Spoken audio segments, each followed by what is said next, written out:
Assalamualaikum warahmatullahi wabarakatuh. Selamat pagi semuanya, salam sejahtera. Langsung saja, yang saya hormati Bapak dosen Muhammad Masrur MSI selaku dosen pengampu mata kuliah Sejarah Peradaban Islam, dan yang saya hormati pula teman-temanku. Eh, Sebelumnya perkenalkan, kami dari kelompok 11 yang akan mempresentasikan materi yang berjudul Peradaban Islam di Indonesia. Perkenalkan anggota kami, yaitu yang pertama saya sendiri, saya Alwan Isya Al-Haizuri, NIM 4121051. Saya sebagai moderator dan pemateri pertama. Dan yang kedua, Mbak Wiyanda Nur Hanifah dengan NIM 4121049. Dia sebagai pemateri kedua. Dan yang terakhir, Mbak Nur Lailatul Hidayah dengan NIM 4121062 dan sebagai pemateri ketiga. Ya, langsung saja kita mulaikan acara presentasi pada pagi hari ini. Peradaban Islam di Indonesia. Yang pertama, sistem birokrasi keagamaan. Oleh karena penyebaran Islam di Indonesia pertama-tama dilakukan oleh pedagang pertumbuhan komunitas Islam bermula di berbagai pelabuhan penting di Sumatera, Jawa, dan lainnya. Kerajaan-kerajaan Islam yang pertama berdiri juga di daerah pesisir. Demikian halnya dengan kerajaan Samudra Pasai, Aceh, Demak, Banten, dan Cirebon, Ternate, dan Tidore. Ibu kota kerajaan selain merupakan pusat politik dan perdagangan, juga merupakan tempat berkumpul para ulama dan mubaligh Islam. Yang kedua, peran para ulama dan karya-karyanya. Penyebaran dan pertumbuhan kebudayaan umat Islam di Indonesia terutama terletak di pundak ulama. Paling tidak ada dua cara yang dilakukan. Pertama, membentuk para kader ulama yang akan bertugas sebagai mubaligh ke berbagai daerah yang lebih luas. Cara ini dilakukan di dalam lembaga-lembaga pendidikan Islam yang dikenal dengan pesantren di Jawa, Dayah di Aceh, dan Surau di Minangkabau. Dan cara yang kedua adalah melalui karya-karya yang tersebar dan dibaca di berbagai tempat yang jauh. Karya-karya tersebut mencerminkan perkembangan pemikiran dan ilmu-ilmu keagamaan di Indonesia pada masa itu. Dan yang ketiga, corak bangunan arsitek. Oleh karenanya perbedaan latar belakang budaya arsitektur bangunan-bangunan Islam di Indonesia berbeda dengan yang terdapat di dunia Islam lainnya. Hasil-hasil seni bangunan pada zaman pertumbuhan dan perkembangan Islam di Indonesia antara lain Masjid Kuno Demak, Masjid Agung Cipta Rasa Kasepuhan di Cirebon, Masjid Agung Banten, Baitur Rahman di Aceh, Masjid Ampel di Surabaya, dan lain-lain. Yang terakhir, 4, lembaga pendidikan Islam. Lembaga-lembaga pendidikan Islam yang sudah berkembang dalam beberapa bentuk sejak zaman penjajahan Belanda. Salah satu bentuk pendidikan Islam tertua di Indonesia adalah pesantren yang tersebar di berbagai pelosok. Lembaga pesantren dipimpin oleh seorang ulama atau kiai. Perkenalkan, saya Wiyanda Nur Hanifah, NIM 4121049. Materi selanjutnya yakni perlawanan kerajaan Islam di Indonesia terhadap imperialisme. Yang pertama, perlawanan kerajaan Goa Talo. Perlawanan rakyat Makassar terhadap VOC dipimpin oleh Sultan Hasanuddin dari kerajaan Goa. Saat terjadi perselisihan antara Arung Palaka dari kerajaan Bone dengan Raja Goa, VOC langsung memanfaatkan kesempatan itu. VOC berhasil memanfaatkan Arung Palaka untuk menyerang Goa pada tahun 1666.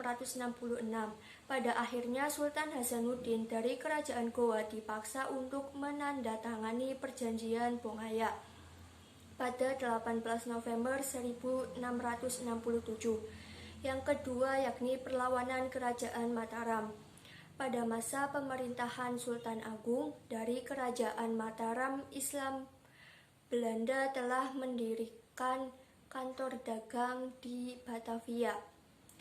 Perselisihan keduanya tidak dapat dihindari hingga VOC melancarkan serangan ke Jepara yang menimbulkan kerugian sangat besar bagi Mataram. Sultan Agung kemudian menyiapkan penyerangan terhadap VOC di Batavia sebanyak 2 kali, yaitu tahun 1628 dan 1629. Yang ketiga yakni perlawanan rakyat Banten. Perlawanan Banten terhadap VOC terjadi sejak awal Belanda menginjakkan kaki di Banten. Perlawanan rakyat Banten terhadap VOC dipimpin oleh Sultan Ageng Tirtayasa pada tahun 1656. Perlawanan Sultan Ageng Tirtayasa terhadap VOC dilakukan dengan cara merusak kebun tebu, membantu perlawanan Trunojoyo, dan melindungi pelarian dari Makassar. Dan yang terakhir adalah Iskandar Muda dari Kesultanan Aceh, persaingan dengan imperialis Eropa. Kekuasaan imperialisme Eropa yang pertama datang ke Asia Tenggara adalah Portugis. Pada tahun 1511 menaklukkan Malaka. Portugis kemudian menaklukkan Samudra Pasai pada tahun 1521 dan memperluas pengaruhnya di Selat Malaka.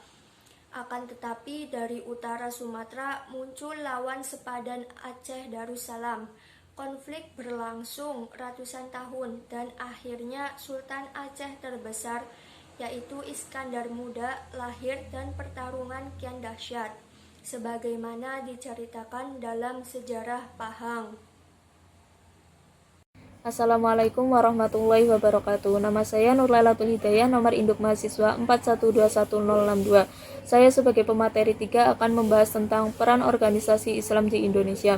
Beberapa organisasi Islam di Indonesia telah memiliki andil yang cukup besar terhadap proses pengembangan agama Islam. Di antara organisasi-organisasi Islam di Indonesia adalah sebagai berikut.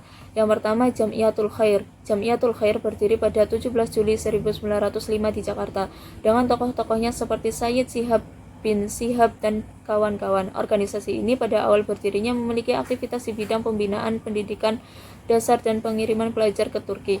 Walaupun organisasi ini bersifat independen, tetapi mayoritas anggotanya adalah orang Arab. Jamiatul Khair pada awal berdirinya merupakan satu-satunya organisasi pendidikan yang merupakan sistem pendidikan modern di Indonesia. Yang kedua yaitu Syarikat Islam. Mula-mula awalnya adalah Serikat Dagang Islam yang didirikan oleh Kiai Haji Samanhudi pada tahun 1905 di Solo. Ada yang mengatakan bahwa SDI mula-mula didirikan pada tahun 1911 Masehi. Kemudian pada tahun 1912 Masehi, SDI berubah menjadi Syarikat Islam. Awalnya, SI merupakan organisasi yang bergerak di bidang keagamaan, tetapi kemudian menjadi gerakan politik. Dan pada saat ini, SI juga banyak bergerak di bidang dakwah Islam dan sosial.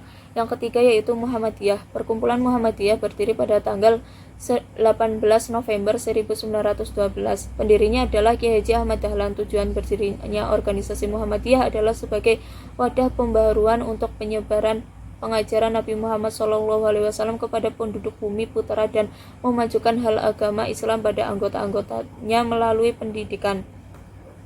Yang keempat yaitu Nahdlatul Ulama atau NU. NU artinya Kebangkitan Ulama.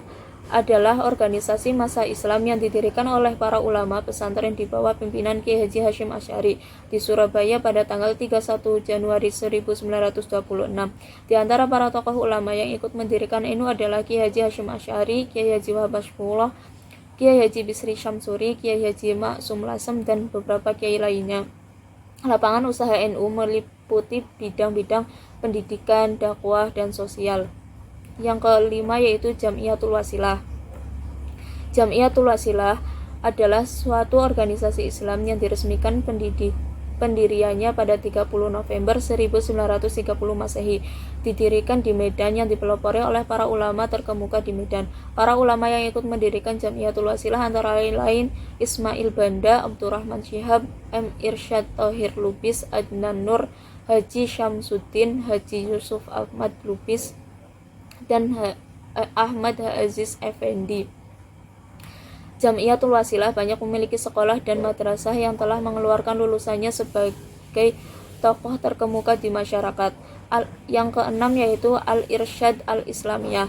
Al-Irsyad adalah organisasi Islam yang didirikan pada tahun 1913 oleh orang-orang keturunan Arab di bawah pimpinan Syekh Ahmad Syurkati, seorang ulama asal Sudan. Al-Irsyad bergerak terutama di bidang pendidikan dan dakwah. Tujuan utama dari sekolah atau madrasah Al-Irsyad untuk mempermahir bahasa Arab sebagai bahasa Al-Quran. Yang ketujuh yaitu Persatuan Tarbiyah Islam. Persatuan Tarbiyah Islam didirikan pada tanggal 20 Mei 1930 di Bukit Tinggi, Sumatera Barat oleh sejumlah ulama terkemuka di Minangkabau di bawah pimpinan Syekh Sulaiman Ar-Rusli.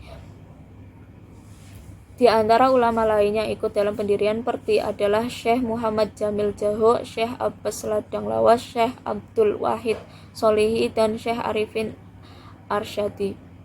Yang ke-8 yaitu Persatuan Umat Islam. Persatuan Umat Islam didirikan oleh Kiai Haji Abdul Halim, seorang ulama pengasuh pondok pesantren di Majalengka. Dalam perkembangan berikutnya, PUI memiliki banyak sekolah dan pondok pesantren yang menyebar di wilayah Jawa Barat. PUI merupakan gabungan dua organisasi Islam di Jawa Barat, yaitu Persyarikatan Umat Islam yang didirikan oleh Kiai Haji Abdul Halim dan organisasi Al-Ittihad Al-Islamiyah yang didirikan oleh Kiai Haji Ahmad Nusidi, Sukabumi, Jawa Barat. Yang ke-9 Matolul Anwar.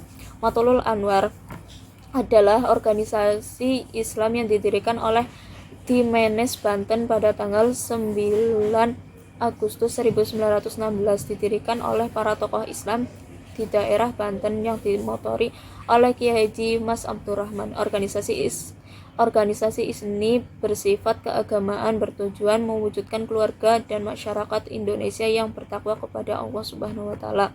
Yang ke-10 yaitu Persatuan Islam. Persatuan Islam adalah organisasi massa Islam yang didirikan oleh para ulama yang beraliran pembaharu di Bandung pada 12 September 1923. Para ulama pendiri Persatuan Islam ada antara lain Kiai Haji Zamzam dan Kiai Haji Ahmad Hasan. Persatuan Islam merupakan organisasi yang bergerak dalam bidang pembaharuan. Usahanya terutama membasmi bid'ah, khufarat, tahayul, taklid, dan syirik di kalangan umat Islam. Yang ke-11 yaitu Dewan Dakwah Islamiyah Indonesia. Dewan Dakwah Islamiyah Indonesia didirikan oleh Muhammad Nasir dan beberapa tokoh Islam berhaluan pembaharu di Jakarta. Dewan Dakwah Islamiyah Indonesia merupakan organisasi dakwah yang banyak berjasa dalam bidang dakwah di perkotaan, baik melalui dakwah pengajian maupun berbagai aktivitas dakwah lain seperti penerbitan baik buku maupun majalah. Yang ke-12 yaitu Majelis Dakwah Islamiyah atau MDI. MDI didirikan oleh para tokoh Islam yang tergabung dalam golongan karya pada pemerintahan Orde Baru di bawah pemerintahan Soeharto. MDI merupakan organisasi dakwah yang cukup berjasa dalam bidang dakwah pembangunan melalui pengirim tenaga dakwah di lokasi transmigrasi khususnya di luar Jawa. Yang ke-13 yaitu Majelis Ulama Indonesia atau MUI. MUI didirikan pada tanggal 26 Juli 1975. Lembaga ini bertugas memberikan fatwa dan nasihat seputar masalah keagamaan dan kemasyarakatan sebagai bahan pertimbangan pemerintah dalam menjalankan pembangunan. Yang terakhir yaitu Ikatan Cendekia Muslim se-Indonesia atau ICMI. ICMI adalah organisasi para cendekiawan muslim di Indonesia yang didirikan oleh para cendekiawan atas dukungan birokrasi pada tahun 1990. Penggagasnya antara lain Profesor Dr. Insinyur B.J. Habibie yang waktu itu menjabat sebagai Menteri Riset dan Teknologi pada pemerintahan Orde Baru. ICMI banyak berjasa dalam menegakkan dakwah Islam melalui jalur struktural dan birokrasi negara. Di samping organisasi Islam yang disebutkan di atas, sebenarnya masih terdapat berbagai organisasi Islam lainnya, baik yang bersifat nasional maupun lokal yang bergerak dalam bidang dakwah Islamiyah. Semua organisasi tersebut memiliki andil dan kontribusi yang sangat besar bagi pengembangan dakwah Islamiyah di negeri Indonesia tercinta ini. Sekian dari saya kembalikan kepada moderator.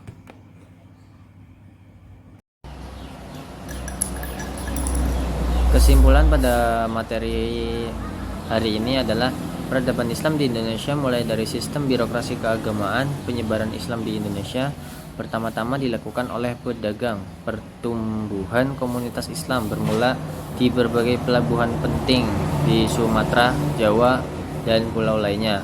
Kerajaan-kerajaan Islam yang pertama berdiri juga di daerah pesisir.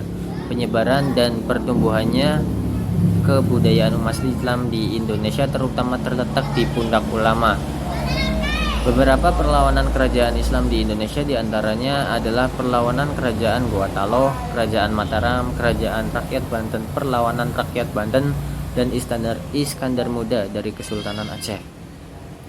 Beberapa organisasi Islam di Indonesia diantaranya adalah Jamiatul Khair, Syarikat Islam, Muhammadiyah, Nahdlatul Ulama, Jamiatul Wasiyah, Al-Ish Al-Islamiyah, Persatuan Tarbiyah Islam, Persatuan Umat Islam, Matahalul Anwar, Persatuan Islam, Dewan Dakwah Islamiyah Indonesia, dan lain sebagainya. Ya, terima kasih. Kami tutup acara presentasi pada hari ini. Kita langsung saja lanjut berdiskusi di WA Group. Terima kasih. Kurang lebihnya mohon maaf. Wabillahi taufiq wal hidayah. Wassalamualaikum warahmatullahi wabarakatuh.